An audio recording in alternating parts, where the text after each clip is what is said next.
Jeweller Nina Oikawa was born in Tokyo and since moving to Melbourne a decade ago has worked with precious gems. Not the real ones, mind, but those made out of beautifully crafted resin.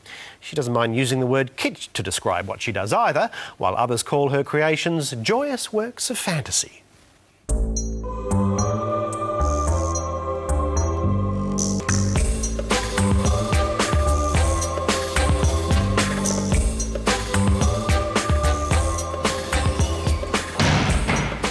I grew up in Japan till 15 years old and I moved to Melbourne. Since I was little, I was always doing drawing of clothing and jewellery. When I finished high school, I wasn't sure what I want to do, and I've studied sculpture where I got to know using different materials, so I could use that knowledge making jewellery. When Nina came into the MFA program, which is Masters by Fine Art, she was using materials like resin, which is really quite common, but she was using it in quite a unique and personal, original way. I was always interested in encasing things inside of resin, so I think that's how all my work started. So I encase lace, ribbons, or lots of different materials. She was building her own primary material that she could then take further.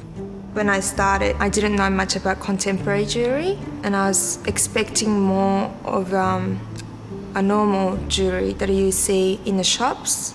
I was always thinking about the jewellery has to be wearable and a little bit conservative, and I realised I can just go wild and do whatever I want.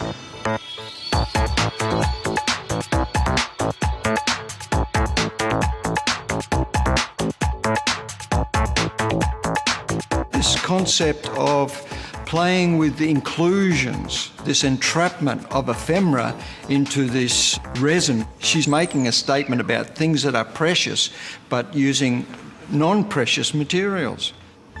The title of this work is an obsession of her.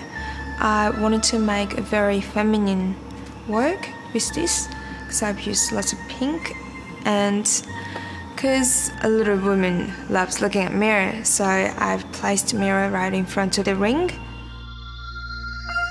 I always enjoy making a large jewellery rather than small things. It's more, I can combine so many different materials, and it's more like making a little sculpture. The title of this piece is, it's called Passion Purple. And this base, like a chair for the ring, it actually has a shape of rose.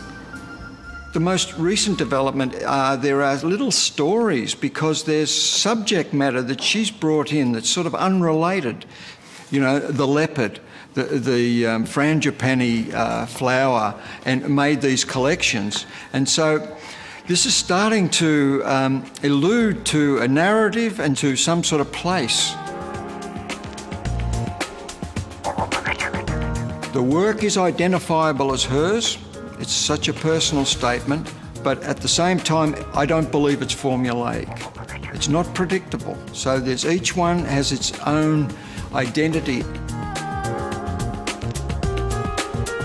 Most of the pieces that I make, they're all my favourites. So when it sells, I do feel a bit sad.